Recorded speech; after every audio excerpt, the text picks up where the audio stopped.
Shalom Israel. First and foremost, I want to say all praises, honor, and glory to Yahweh Ba'ashem Yahweh Shai. Double honors to the apostles and the elders of the house of David. Salutations to you brothers throughout the four corners of the earth, teaching the truth in righteousness and sincerity. To you Israelite foreigners, come back home to the truth. To those that passed away serving the Lord, the dead in Yahweh Shai shall arise first. Alright, I want to do this video because something just hit me that seems to be a common, not even common, it's funny almost. It's funny, but it's not funny. How brothers in this truth, you know, they're no good at taking orders. Like, you have brothers that will leave camps when it comes down to the Lord, the Word, the Spirit. But it's funny because motherfuckers don't have that same energy when it comes down to jobs. You know, the discipline that you exercise when you're working on the white man's job is different from the discipline that you exercise in a camp. You got men that will wholeheartedly say, I'm not going to do that, I'm not going to do what you say, fuck you, you ain't shit, you a nigga, this, that, and the third.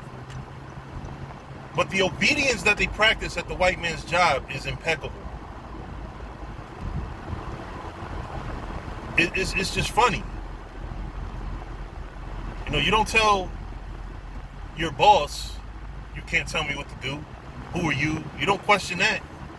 But when it comes down to, you know, look, brother, you're not supposed to do this. You know, who the fuck are you? Fuck you. Why the fuck are you trying to tell me what to do? You know, it's just funny, man. It's funny, but it's not funny, like I said. It's actually a damn shame. It's what Esau calls a crying shame. Because it's a big damn shame that you have people that don't respect authority in the truth, but you respect authority when it comes down to money. And that's where the scriptures say you can't serve the Most High in mammon. A lot of you guys are serving mammon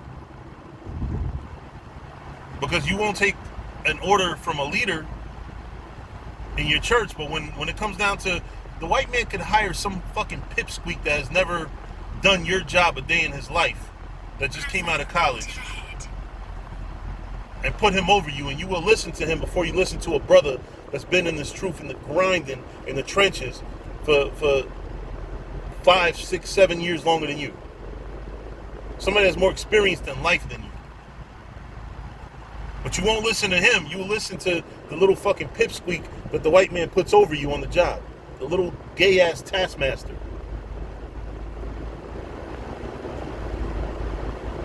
You know? And that's funny. It's not really funny. It's a damn shame. You know? And again, this goes into worship and money, because you're more about, you know, you have more restraint when it comes down to, you know, fucking up your money than something, you know, that deals with your spirit.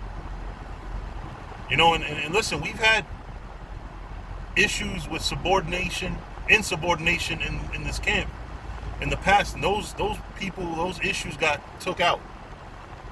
We could no longer serve with guys that are insubordinate.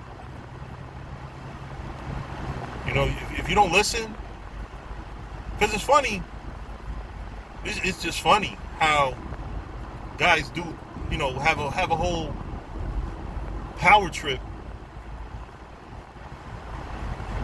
when it comes down to the truth. But when it comes down to your money, oh no, you know, you got to obey. Then all of a sudden you pull all the scriptures, every scripture in the world.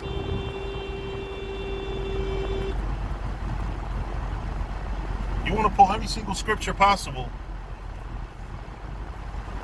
that goes into, you know, obeying your masters and all that shit.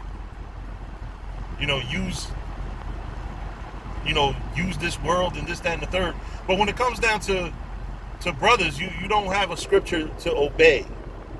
You don't obey when it comes down to the truth. You obey when it comes down to money.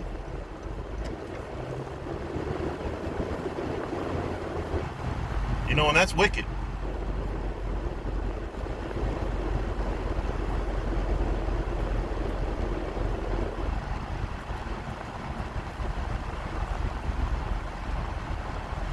That's wicked as hell.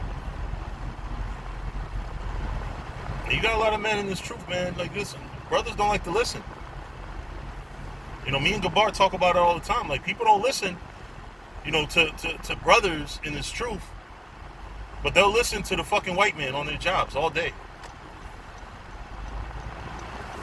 When the fucking cop tells you to pull over, motherfucker, you pull the fuck over. But when a brother tells you, listen, you got to do this, you got to hold post, you got to stand on the other side because you did something wrong, they don't listen. It's funny. You tell a brother you got to do videos, it's every excuse in the book. But when it comes down to your job, nigga, you don't have excuses for your fucking boss. Because guess what? These bosses, they don't play that shit.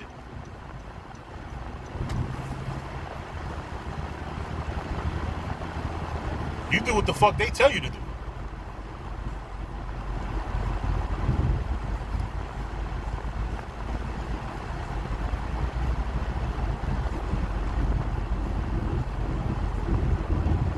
Nigga, you're gonna be cut off too.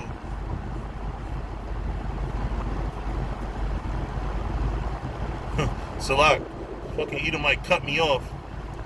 I know I got road rage. When somebody cuts me off, I speed up, I go around traffic, and I get right in front of them and I cut them back off. Because people don't know how to drive. Simple thing is hitting the blinkers when you're about to switch lanes. It's so hard for people. But anyway, back to this truth and obedience, man. I noticed that brothers have a lot of obedience, and it's funny because now I have workers under me in my job. I'm not used to that. I'm not used to being over people. Even when I was a lead at Optimum, I didn't have a position that was over reps. I just kind of, I was over them, but I wasn't over them in a capacity that I could tell them what to do.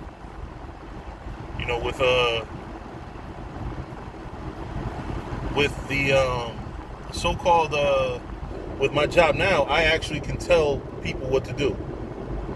But I'm not a tyrant. As long as you do what you're supposed to do, because I had to actually have a disciplinary talk with one of my workers today, and I had to tell him, listen, the shit you pulled Saturday, you can't do that shit again.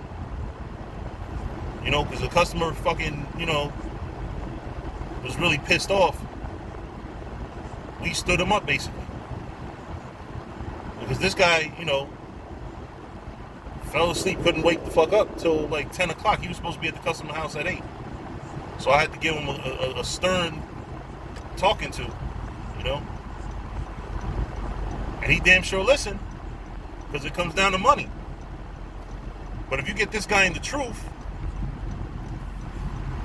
and I tell him the same exact thing I told him, but it has to do with the truth, that nigga would have been like, nigga, what? Because that's how people are, man. You obey money more than you obey the Lord.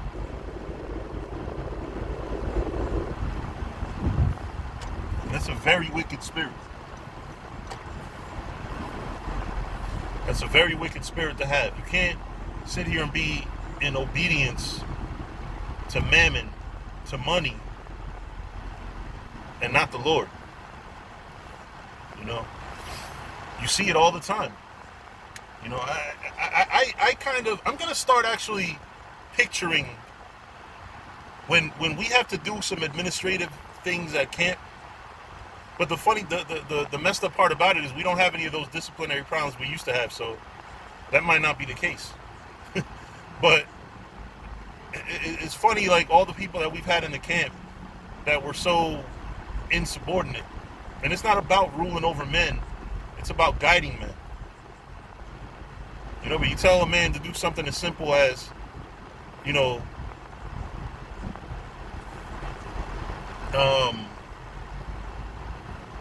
What is it? There's a whole post. That's World War III.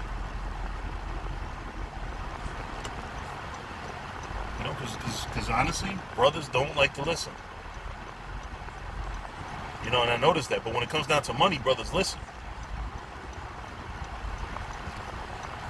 See, if we got paid for going to camp, if we actually got money for going to camp, motherfuckers will be so obedient. Imagine getting paid to go to camp. Do you realize how obedient brothers would be if money was involved? That shows you how off things are. That shows you how a lot of men just ain't right. Because if we got paid to go to camp, brothers that had these stupid ass doctrines that either got put out or whatever, put out or they left, they would have never came out with those doctrines because money's involved now. Brothers that was whatchamacallit, brothers that had problems with listening and like to yell at people and curse at people and be violent with brothers, that shit wouldn't happen if it was about money. You know, we had a brother that was really fucking belligerent and real disrespectful to the point where you wanted to break his shit. You know? He made you want to get carnal. Because he's so goddamn carnal. And I guarantee you, if money was involved, his ass would be the calmest, quietest motherfucker in the camp. Or he would have got fired. All the problems that you have in the truth, and I'm not suggesting that brothers should start getting paid to go to camp, because where the fuck the money gonna come from? But in general, if you were paying brothers to do the right thing, they would do the right thing. So my whole thing is, if you would do it for money, why wouldn't you do it for free? Why wouldn't you do it so the Lord could bless you? That also goes into showing how brothers have a lack of faith. Because that's really the lesson to learn here. It's a lack of faith. Brothers don't have faith. Because I'm telling you, man, all the disciplinary problems that used to take place in every camp that I've ever been in, every brother that ever had to get kicked out would still be in this truth, or would still be with said camp if it was about money, man. I tell you, if it was about money, everybody would be doing. Man, listen, my camp alone would be at least 30 members deep. 30. Because if you add up every single former member and the current members, you might even push it up to 50. If money was involved, brothers, you would have 50,000 videos a week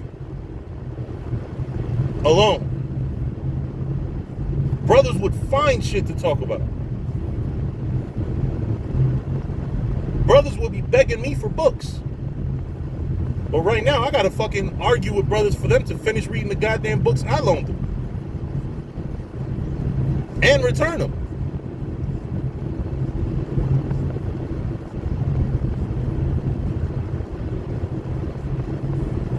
You know, just imagine if money was involved in this truth. Like, seriously, think about it. Every single camp, you would never miss a brother. Brothers will be front and center every camp.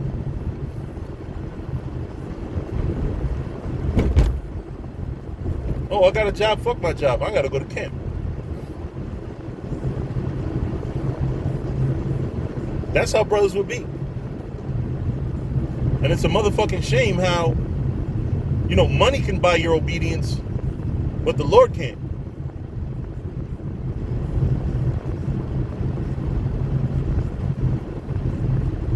And again, it's not. I'm not saying that because I think that brothers should be lords over brothers like that. But when it comes down to certain things and certain morals and values, brothers would have them for their jobs, but won't have it for the truth. You know why motherfuckers don't listen to Yeshaya? Because Yeshaya's not paying motherfuckers. If Yeshaya was putting money in a motherfucker's pocket, that nigga will be the quietest motherfucker I can. Imagine fining motherfuckers for poor camp behavior. That shit would fix every single problem you have. Oh, you called out while Gabar was speaking? Guess what? You have $100 fine, my nigga. $100 fine. Oh, you just blurted out when Yeshaya was speaking? $100 fine. That's how it is. That's how people are. That would fix your confusion problem like that. If brothers got fined $100 every time they cut the speaker off.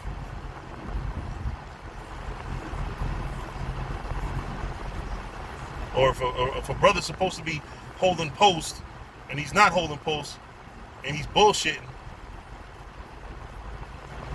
$50 fine for that shit. I guarantee you nobody in your camp everybody will be begging for a duty in camp. But because, you know, we do this for free, you know, motherfuckers think they can do what the fuck they want. There's no money involved. That's what the problem is with brothers. There's no money involved. Involve money, and next thing you know, like I said, all your problems will be taken care of. But anyway, I'm pretty much ranting about the same thing over here, trying to drive the point home. I think the point is driven home. You know, men are more concerned about things that pay them money as opposed to things that are spiritual. So it just is what it is. What are we going to do about it, you know? With that, I'm going to say all praises, honor, and glory to Yahweh, Bahashem, Yahweh Shai. Double honors to the apostles and the elders of the house of David. Salutations to you brothers throughout the four corners of the earth, teaching the truth in righteousness and sincerity. To you Israelite foreigners, come back home to the truth. To those that have passed away serving the Lord, the dead in Yahweh Shai shall arise first. Shalom.